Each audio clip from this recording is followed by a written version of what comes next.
Hello दोस्तों, स्वागत है दोस्तों आप सभी का M S coaching future YouTube channel का एक और नए वीडियो में। और इस वीडियो में हम बताने वाले हैं हिंदी का बिल्कुल वस्तुनिष्ठ प्रश्न यानी ऑब्जेक्टिव प्रश्न। और वो भी कितने ऑब्जेक्टिव प्रश्न, तो 1 से 100 वस्तुनिष्ठ प्रश्न। तो बिल्कुल आप लोगों के लिए यह वीडियो बहुत इंपॉर्टेंट होने वाला है कि जिस प्रकार आप लोगों का बोर्ड एग्जाम के लिए 15 तारीख यानी 15 फरवरी को डेट घोषित कर दिया गया है बिहार बोर्ड के द्वारा। तो यदि आप चाहते हैं कि कम समय में आपका बेहतर तैयारी है तो बिल्कुल आप लोग इस तरह के वीडियो को शुरू से अंत तक जरूर वॉच करें, क्योंकि ये आपको बता दें कि आपके बोर्ड एग्जाम में कुल मिलाकर 100 ऑब्जेक्टिव प्रश्न पूछे जाते हैं, जिसके लिए आप लोगों को पूरा फुल एग्जाम के लिए समय 3 घंटे 15 मिनट के दिया जाता है। तो बिल्कुल अब आपके पास कम समय है और कम समय में बेहतर तैयारी के लिए यह वीडियो आपके लिए इंपॉर्टेंट होने वाला है। यह मैं 100% गारंटी के साथ कह रहा हूँ, क्योंकि ये यदि इस वीडियो को आप फुल वॉच करते हैं तो आप खुद कमेंट करके बताइएगा कि आज तक हम यूट्यूब पर ऐसा वीडियो कभी नहीं देखे होंगे। तो चलिए हम देरी नहीं करते हुए वीडियो को शुरू करते हैं और देखते हैं कि आज का वीडियो का पहला प्रश्न क्या है। तो पहला प्रश्न दिया हुआ है कि भीमराव अंबेडकर के विख्यात भाषण एनहिलेशन ऑफ कास्ट का हिंदी रूपांतरण किसने किया। यानी भीमराव अंबेडकर के विख्यात भाषण जो है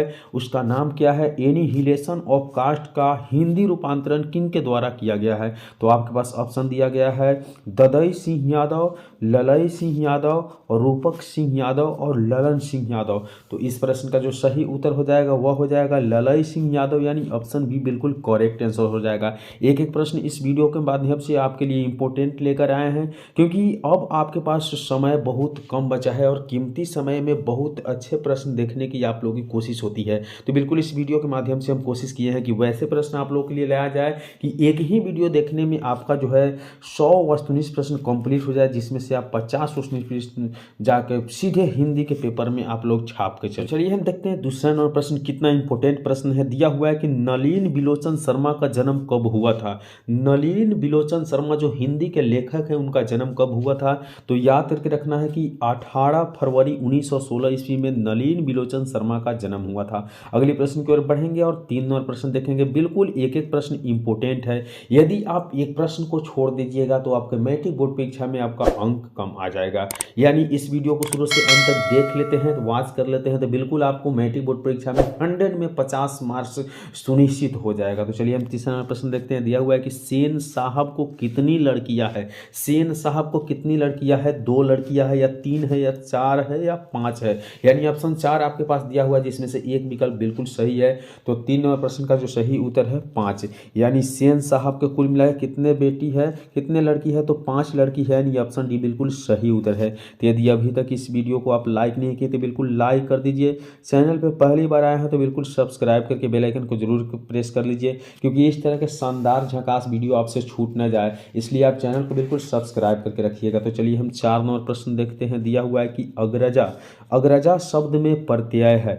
अग्रजा शब्द में कौन सा प्रत्यय है यह पूछा जा रहा है। तो 4 नंबर प्रश्न का सही उत्तर जो हो जाएगा आ, यानी ऑप्शन बिल्कुल डी जो है आपका करेक्ट आंसर है। अगले प्रश्न की ओर बढ़ते हैं और 5 नंबर प्रश्न देखेंगे। देखिए कितना इंपॉर्टेंट प्रश्न है। ऐसे प्रश्न आपको पूरे यूट्यूब चैनल पर कहीं देखने के लिए नहीं मिलेगा।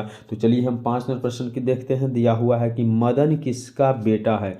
मदन किसका बेटा है। तो याद रखना है कि मदन जो है गिरधर लाल का बेटा है। किनका बेटा है, गिरधर लाल का बेटा है। इसलिए 5 नंबर प्रश्न का सही उत्तर ऑप्शन डी हो जाएगा। तो चलिए आप लोग के लिए एक छोटी सी लाइन लेकर आए हैं जो आपके लिए बहुत इंपॉर्टेंट होगा। कहा गया है कि जिंदगी की असली उड़ान बाकी है। जिंदगी की असली उड़ान बाकी है, जिंदगी के कई इम्तिहान बाकी है। यानी जिंदगी की असली उड़ान बाकी है, जिंदगी की कई इम्तिहान बाकी है। अभी तो नापी है मुट्ठी भर जमीन हमने, अभी तो नापी है मुट्ठी भर जमीन हमने, अभी तो सारा आसमान बाकी है। बिल्कुल आप लोग तो अभी मैट्रिक की तैयारी कर रहे हैं, इसके आगे इंटर और बाकी क्लास की पढ़ाई अभी बाकी है। तो बिल्कुल यह वीडियो आपके लिए बहुत खास होने वाला है, तो आप इस वीडियो को शुरू से अंत तक जरूर वॉच करिएगा। तो चलिए हम 6 नंबर प्रश्न देखते हैं। दिया हुआ है कि महारानी विक्टोरिया के द्वारा किसे नाइट की उपाधि प्रदान की गई थी। महारानी विक्टोरिया के द्वारा किसे नाइट की उपाधि प्रदान की गई थी? तो इस प्रश्न का जो सही उत्तर हो जाएगा वह आपका मैक्स मूलर को, यानी ऑप्शन बी बिल्कुल सही उत्तर है। तो 6 नंबर प्रश्न का सही उत्तर मैक्स मूलर को जो है नाइट की उपाधि प्रदान की गई थी, यानी दी गई थी। 7 नंबर प्रश्न देखेंगे, दिया हुआ है कि हिंदी कविता में क्या है, प्रपदवाद के प्रवर्तक कौन है? हिंदी कविता में प्रपदवाद के प्रवर्तक कौन है? तो 7 नंबर प्रश्न का सही उत्तर जो है नलिन विलोचन शर्मा, यानी ऑप्शन बी बिल्कुल इसका करेक्ट आंसर, सही आंसर हो जाएगा। चलिए अगली प्रश्न की ओर बढ़ते हैं और 8 नंबर प्रश्न देखते हैं। दिया हुआ है कि आत्मसात शब्द में प्रत्यय कौन है? आत्मसात शब्द में प्रत्यय कौन है? तो 8 नंबर प्रश्न का जो सही उत्तर है वह ऑप्शन ए अर्थात 7 है, इसलिए ए ऑप्शन बिल्कुल सही उत्तर है। बिल्कुल एक एक प्रश्न इंपॉर्टेंट होने वाला है इस वीडियो में, तो इस वीडियो को शुरू से अंत तक जरूर वॉच करिएगा, आप लोग से बार बार रिक्वेस्ट है। अगली प्रश्न यानी 9 नंबर प्रश्न देखेंगे। दिया हुआ है कि विचार और वितर्क क्या है? विचार और वितर्क किस लेखक की रचना है? तो विचार और वितर्क किस लेखक की रचना है? तो याद रखना है कि हजारी प्रसाद द्विवेदी जी का रचना है, यानी ऑप्शन ए बिल्कुल सही उत्तर है 9 नंबर प्रश्न का। अगले प्रश्न की ओर बढ़ेंगे और 10 नंबर प्रश्न देखेंगे। दिया हुआ है कि नाखून बार बार काटते रहना और अलंकृत करते रहना निरूपित करता है, यानी नाखून बार बार काटते रहना और अलंकृत करते रहना यह निरूपित करता है, किसे करता है? तो 10 नंबर प्रश्न का सही उत्तर है सौंदर्य बोध और सांस्कृतिक चेतना को। क्या करता है? सौंदर्य बोध और सांस्कृतिक चेतना को जो है नाखून बार बार काटते रहना और अलंकृत करते रहना निरूपित करता है, इसलिए इस प्रश्न का सही उत्तर ऑप्शन ए हो जाएगा। बिल्कुल एक एक प्रश्न इंपॉर्टेंट है इस वीडियो के माध्यम से। तो चलिए हम लोग अगली प्रश्न देखेंगे, यानी 11 नंबर प्रश्न दिया हुआ है कि घृणा शब्द का विलोम है। घृणा शब्द का जो है विलोम क्या होगा? याद रखना है कि घृणा शब्द का विलोम प्रेम होता है, इसलिए 11 नंबर प्रश्न का सही उत्तर ऑप्शन बी हो जाएगा। फिर से एक छोटी सी लाइन लेंगे आप लोगों के लिए, क्योंकि आप लोगों को मोटिवेट करना और आप लोगों को खुश करना मेरा आदत है, तो बिल्कुल देखेंगे। दिया हुआ है कि जब टूटने लगे हौसला तो बस ये याद रखना, जब टूटने लगे हौसला तो बस ये याद रखना, बिना मेहनत के हासिल तख्त वो ताज नहीं होते। जब टूटने लगे हौसला तो बस ये याद रखना, बिना मेहनत के हासिल तख्त वो ताज नहीं होते। ढूंढ लेना अंधेरे में ही मंजिल अपनी दोस्तों, ढूंढ लेना अंधेरे में ही मंजिल अपनी दोस्तों, क्योंकि जुगनू कभी रोशनी के मोहताज नहीं होते। चलिए आगे बढ़ते हैं और देखते हैं कि 12 नंबर प्रश्न क्या दिया हुआ है। बिल्कुल एक एक प्रश्न इंपॉर्टेंट है इस वीडियो के माध्यम से, तो हम लोग देखेंगे। 12 नंबर प्रश्न दिया हुआ है कि हवा शब्द का लिंग निर्णय करे। हवा शब्द का लिंग निर्णय करना है, तो हवा शब्द का लिंग निर्णय यानी स्त्रीलिंग हो जाएगा, इसलिए ऑप्शन ए बिल्कुल इसका सही उत्तर है। अगली प्रश्न की ओर बढ़ेंगे और 13 नंबर प्रश्न देखेंगे। दिया हुआ है कि कुल 4 क्या है? कुल 4 आदमी है, रेखांकित शब्द का कौन पदबंध है? कुल 4 आदमी है, रेखांकित शब्द का कौन पदबंध है? तो 13 नंबर प्रश्न का जो सही उत्तर हो जाएगा वह विशेषण पदबंध है। क्या है? विशेषण पदबंध है, इसलिए ऑप्शन बी इसका बिल्कुल सही उत्तर है। अगली प्रश्न की ओर बढ़ेंगे और 14 नंबर प्रश्न देखेंगे। दिया हुआ है उसने अपने मित्र को पुस्तकालय खरीदा, वाक्य है उसने अपने मित्र का पुस्तकालय खरीदा, वाक्य है। इस प्रश्न का सही उत्तर जो हो जाएगा सरल वाक्य है। क्या है? सरल वाक्य है, इसलिए ऑप्शन बी बिल्कुल इसका सही उत्तर हो जाएगा। अगली प्रश्न की ओर बढ़ेंगे और 15 नंबर प्रश्न देखेंगे। दिया हुआ है कि नक्षत्र लोक किस लेखक की कृति है? नक्षत्र लोक किस लेखक की कृति है? तो 15 नंबर प्रश्न का जो सही उत्तर हो जाएगा वह गुणाकर मूल्य, यानी गुणाकर मूल्य की कृति है, इसलिए ऑप्शन बी बिल्कुल सही उत्तर हो जाएगा। अगले प्रश्न की ओर बढ़ेंगे और 16 नंबर प्रश्न देखेंगे। दिया हुआ है कि जिसकी उपमा दी जाए के लिए एक शब्द है, जिसकी उपमा दी जाए के लिए एक शब्द है, तो 16 नंबर प्रश्न का सही उत्तर है उपमेय, यानी ऑप्शन डी बिल्कुल सही उत्तर उपमेय हो जाएगा।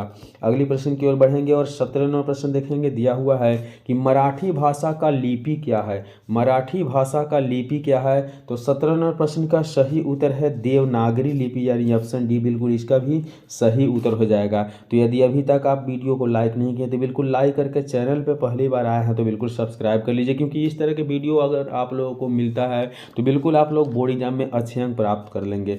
दिया हुआ है 18 नंबर प्रश्न की धारा नगरी के कौन परमार शासक विधानुरागी थे? यानी धारा नगरी के कौन परमार शासक विद्यानुरागी थे। तो 18 नंबर प्रश्न का सही उत्तर हो जाएगा भोज, यानी ऑप्शन बी बिल्कुल करेक्ट आंसर यानी सही उत्तर है। अगले प्रश्न 19 नंबर प्रश्न दिया हुआ है कि महाविद्यालय नामक कहानी संग्रह किनकी रचना है। महाविद्यालय नामक कहानी संग्रह जो है वह किनकी रचना है, यानी किनके द्वारा लिखी हुई रचना है। तो इस प्रश्न का सही उत्तर हो जाएगा विनोद कुमार शुक्ल के द्वारा, इसलिए 19 नंबर प्रश्न का ऑप्शन सी बिल्कुल सही उत्तर है। अगले प्रश्न को और बढ़ेंगे और 20 नंबर प्रश्न देखेंगे। दिया हुआ है कि बहादुर की माँ गुस्से से पागल क्यों हो गई थी। बहादुर की माँ गुस्से से पागल क्यों हो गई थी। तो 20 नंबर प्रश्न का सही उत्तर है बहादुर ने भैंस को मारा था। बहादुर ने किसे मारा था, भैंस को मारा था, इसलिए बहादुर की माँ जो गुस्से से थी वह पागल हो गई थी, इसलिए 20 नंबर प्रश्न का सही उत्तर ऑप्शन ए हो जाएगा। अगली प्रश्न की ओर बढ़ेंगे। 21 नंबर प्रश्न देखेंगे। दिया हुआ है किसने सोवियत संघ पर आक्रमण किया। किसने सोवियत संघ पर आक्रमण किया। तो 21 नंबर प्रश्न का जो सही उत्तर हो जाएगा वह हिटलर ने। हिटलर ने जो है सोवियत संघ पर विघटन यानी आक्रमण किया था, इसलिए 21 नंबर प्रश्न का सही उत्तर ऑप्शन बी हो जाएगा। अगली प्रश्न की ओर बढ़ेंगे और 22 नंबर प्रश्न देखेंगे। दिया हुआ है कि यदि मनुष्य परिस्थितियों का नियामक नहीं है, यदि मनुष्य परिस्थितियों का नियामक नहीं है तो परिस्थितियां भी मनुष्य की क्या होनी चाहिए। तो 22 नंबर प्रश्न का जो सही उत्तर है वह नियामक नहीं होनी चाहिए, यानी ऑप्शन बी बिल्कुल सही उत्तर है। अगले प्रश्न की ओर बढ़ेंगे और 23 नंबर प्रश्न देखेंगे। दिया हुआ है कि गुदड़ी का लाल मुहावरे का अर्थ है। गुदड़ी का लाल मुहावरे का अर्थ क्या हो जाएगा। तो 23 नंबर प्रश्न का सही उत्तर गरीब के घर में गुणवान का उत्पन्न होना है, यानी गरीब के घर में गुणवान का जन्म लेना, आ जाना। ठीक है, इसलिए ऑप्शन बी का बिल्कुल सही उत्तर है। अगले प्रश्न यानी 24 नंबर प्रश्न देखेंगे। दिया हुआ है कि गणेश शब्द का पर्यायवाची है। गणेश शब्द का पर्यायवाची क्या है। तो याद रखना है कि गणेश शब्द का जो पर्यायवाची है वह लंबोदर है। क्या है, लंबोदर है गणेश शब्द का पर्यायवाची, इसलिए 24 नंबर प्रश्न का सही उत्तर ऑप्शन ए हो जाएगा। अगले प्रश्न की ओर बढ़ेंगे और 15 नंबर प्रश्न देखेंगे। दिया हुआ है कि प्रतिदिन शब्द कौन समास है। प्रतिदिन शब्द जो है कौन समास है। तो 25 नंबर प्रश्न का सही उत्तर ऑप्शन डी अर्थात अव्ययी भाव समास है, यानी याद रखना है कि प्रतिदिन जो है अव्ययी भाव समास, इसलिए ऑप्शन डी बिल्कुल 25 का सही उत्तर हो जाएगा। अगले प्रश्न की ओर बढ़ेंगे और देखेंगे 26 नंबर प्रश्न दिया हुआ है कि यशोधरा शब्द का संधि विच्छेद है। यशोधरा शब्द का जो है संधि विच्छेद क्या है। तो 26 नंबर प्रश्न का याद रखना है यश जोड़ धरा क्या है, यशः जोड़ धरा जो है यशोधरा का संधि विच्छेद है, इसलिए 26 नंबर प्रश्न का सही उत्तर ऑप्शन ए हो जाएगा। अगले प्रश्न की ओर बढ़ेंगे और 27 नंबर प्रश्न देखेंगे। दिया हुआ है इनमें शुद्ध वाक्य कौन है। इनमें शुद्ध वाक्य कौन है।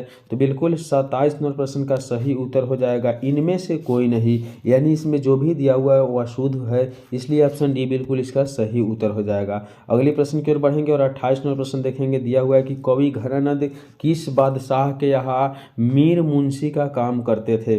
कवि घनानंद जी थे जो किस बादशाह के यहाँ मीर मुंशी का काम करते थे। तो 28 नंबर प्रश्न का सही उत्तर ऑप्शन बी अर्थात मोहम्मद शाह रंगीले के यहाँ जो है मीर मुंशी का काम करते थे, इसलिए 28 नंबर प्रश्न का ऑप्शन बी बिल्कुल सही उत्तर हो जाएगा। अगले प्रश्न की ओर बढ़ेंगे और 29 नंबर प्रश्न देखेंगे। दिया हुआ है कि जन्म के 6 घंटे बाद किनकी माता का देहांत हो गया था। जन्म के 6 घंटे बाद किनकी माता का देहांत हो गया था। तो 29 नंबर प्रश्न का जो सही उत्तर है वह ऑप्शन बी अर्थात सुमित्रानंद पंत जी का जो है माँ की निधन जन्म के 6 घंटे बाद हो गया था। चलिए अगली प्रश्न की ओर बढ़ते हैं और 30 नंबर प्रश्न देखते हैं। दिया हुआ है कि फावड़े और हल राजदंड बनने को है, यह पंक्ति किस कविता की है। फावड़े और हल राजदंड बनने को है, यह पंक्ति किस कविता से लिया गया है। तो 30 नंबर प्रश्न का सही उत्तर जो हो जाएगा जनतंत्र का जन्म, यानी ऑप्शन ए बिल्कुल सही उत्तर हो जाएगा। अगली प्रश्न की ओर बढ़ते हैं और 31 नंबर प्रश्न देखते हैं। दिया हुआ है कि एक ब्रीच की हत्या कविता किसकी रचना है। एक ब्रीच की हत्या जो कविता लिखी गई है वो किनके द्वारा लिखी गई है। तो याद रखना है कि कुंवर नारायण के द्वारा जो है एक ब्रीच की हत्या कविता लिखी गई, इसलिए 31 नंबर प्रश्न का सही उत्तर ऑप्शन सी हो जाएगा। अगली प्रश्न क्वेश्चन की ओर बढ़ेंगे और 32वां प्रश्न देखेंगे। दिया हुआ है कि वीरेन डंगवाल का पहला कविता संग्रह है। वीरेन डंगवाल का पहला कविता संग्रह कौन सा है, कौन सा कविता पहला है? तो 32वें प्रश्न का सही उत्तर हो जाएगा इसी दुनिया में, यानी ऑप्शन बी बिल्कुल सही उत्तर है। इसी दुनिया में जो है वीरेन डंगवाल का पहला कविता संग्रह था। अगले प्रश्न यानी 33वां प्रश्न देखेंगे। दिया हुआ है कि प्रकृति सौंदर्य की कविता के लिए विख्यात कवि है। प्रकृति सौंदर्य की कविता के लिए विख्यात कवि कौन है? तो 33वें प्रश्न का जो सही उत्तर है वह है सुमित्रा नंदन पंत, यानी ऑप्शन बी बिल्कुल सही उत्तर हो जाएगा सुमित्रा नंदन पंत। अगले प्रश्न यानी 34वां प्रश्न देखेंगे। दिया हुआ है कि किस कवि ने वर्णाश्रम व्यवस्था और कर्म कांड का विरोध करके निर्गुण ब्रह्मा की भक्ति का प्रचार किया था? तो 34वें प्रश्न का सही उत्तर है वह गुरु नानक ने। किनके द्वारा?